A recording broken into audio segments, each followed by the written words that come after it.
اللهم صل وسلم وبارك على سيدنا محمد وعلى اله وصحبه وسلم. السلام عليكم ورحمه الله وبركاته. ازيكم حبايبي؟ عاملين ايه؟ يا رب تكونوا بالف خير.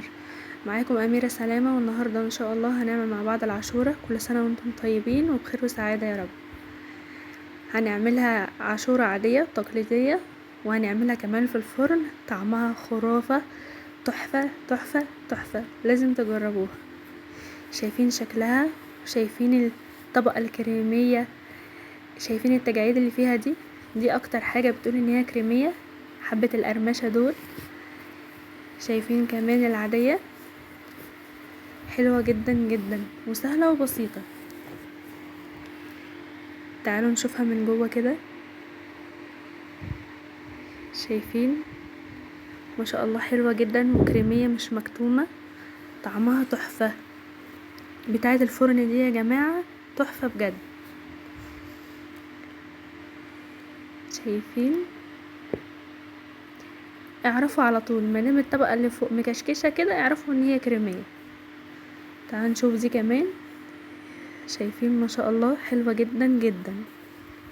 لازم تجربوها وما تنسوش تقولولي رأيكم. يلا بينا نشوف هنعملها ازاي. في حلة على النار حطيت فيها حوالي لتر ونص من المية.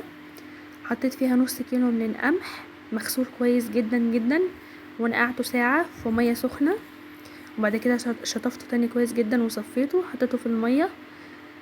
عليت عليها لغاية اما غلت كده بالطريقة دي. هطفي عليها بقى، هسيبها تغلي 5 دقايق وهطفي عليها لمدة ساعة. هنا كانت بعد الساعة. انا طبعا ولعت عليها تاني عشان تغلي. تمام، يعني انا ولعت عليها لمدة ساعة. اول ما غلت بعد 5 دقايق رحت طفي عليها، وفضلت كاتمه الحلة. ما كشفتش الغطا ولا اي حاجة عشان تستوي معايا. بعد ما الساعة عدت ولعت عليها، غلت معايا كده بالطريقة دي. كانت خلاص استوت معايا. هضيف لها كوبايتين من السكر ولتر ونص من اللبن.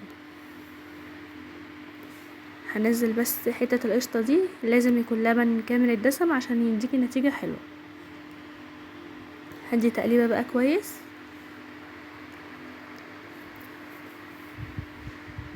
هفضل معليه بقى لغايه ما اللبن يفك معايا كده. خلاص غلت معايا اهي.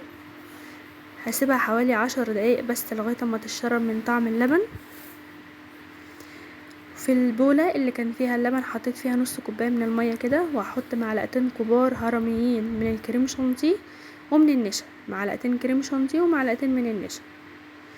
هدوبهم بقى كويس جدا في نص كوبايه من الميه او اللبن، بس انا عشان كان اللبن متلج معايا فحطيت ميه. مش هنضيفهم غير بعد ما يغلي معايا كويس جدا. هروح ضايفه على طول. هقلب بقى كويس جدا. هفضل اقلب عشان النشا بتاعتي ما تتكلتلش في حته واحده. وهحط 2 باكت من الفانيليا. وطبعا في المرحله دي ممكن تحطي معلقتين كبار من القشطه بتاع وش اللبن او القشطه المعلبه، بس انا بصراحه ما كانش عندي. بتدي طعم حلو جدا. شايفين القوام؟ كده خلاص مش هنحتاج نشا ولا اي حاجه تاني. ما تخليهاش تتقل معاكي قوي عشان هي لما بتهدى بتجمد شويه وبتتمسك شويه، فعشان ما تبقاش مكتومه معاكي ومش لطيفه. فالقوام بتاعها ده كده حلو جدا. اول ما غلت معايا بالنشا والكريم شانتيه كده تمام، بقت جاهزه معايا. شايفين القوام؟ وباين قوي ان هي كريمي.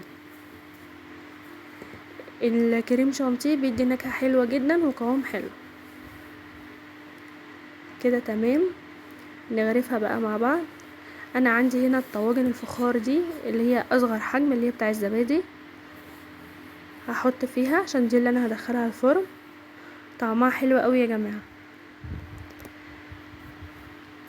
هحط الكميه بتاعتي بقى على قد الطواجن. وكمان هغرف في بولات ازاز، كاسات، علب بلاستيك اللي هي بتستحمل السخونيه، اي حاجه المتاحه عندك. شايفين؟ دي البولات الازاز كده هحط فيها برضو عشان اللي مش بيحب بتاعه الفرن ياكل العاديه. شايفين قوامها حلو قوي؟ ما تقلوش عن كده يا جماعه خالص. بالله عليكم ما تنسوش تحطوا لايك وتشتركوا في القناه وتفعلوا الجرس على الكل عشان يوصلكوا كل فيديو جديد بقدمه. ويا ريت تشجعوني بالله عليكم. اللي ما كانش باي حاجه، اقل حاجه اعملي لايك وكومنت حلو منك ودعوه حلوه من قلبي. هنا خلاص بعد ما هديت شويه اهي، وهنا انا دخلت الطواجن بتاعه الفرن ولسه طالعه. هسيبها تهدى معايا في التلاجة مش اقل من ساعتين عشان تتمسك وتبرد كويس. هتطلع معايا بالشكل ده. شايفين شكلها حلوة قوي بتاعه الفرن والعاديه حلوة قوي قوي. هنا انا زينتها بكريس كده وشويه من السوداني المجروش. طبعا ممكن تزينوا باي حاجه متاحه عندكم، اي نوع مكسرات، اي نوع سبرينكل. الحاجات دي ممكن ما تزينوش خالص وتسيبوها زي ما هي كده. شايفين قوامها كريمي وتحفه، لازم تجربوها. وعلى فكره اقتصاديه خالص، مفيهاش اي حاجه مكلفه. ممكن بدل ما تجيب الباكت الكريم شانتيه ممكن تجيب السايب، يبقى ارخص شويه وبيدي برضو نفس الطعم. شايفين بقى العاديه حلوه جدا وكريمي وتحفه. قوموا جربوها بقى لولادكم على طول. القمح مفيد جدا جدا واللبن مفيد، كل حاجه فيها مفيده. قدموها لولادكم حتى كوجبه حلوه جدا ومفيده. ما تنسوش تحطوا لايك وتشتركوا في القناه وتفعلوا الجرس على الكل وتشجعوني بكومنت حلوه منكم ودعوه حلوه من قلبكم. يا رب يكون الفيديو عجبكم، والسلام عليكم ورحمه الله وبركاته. باي باي.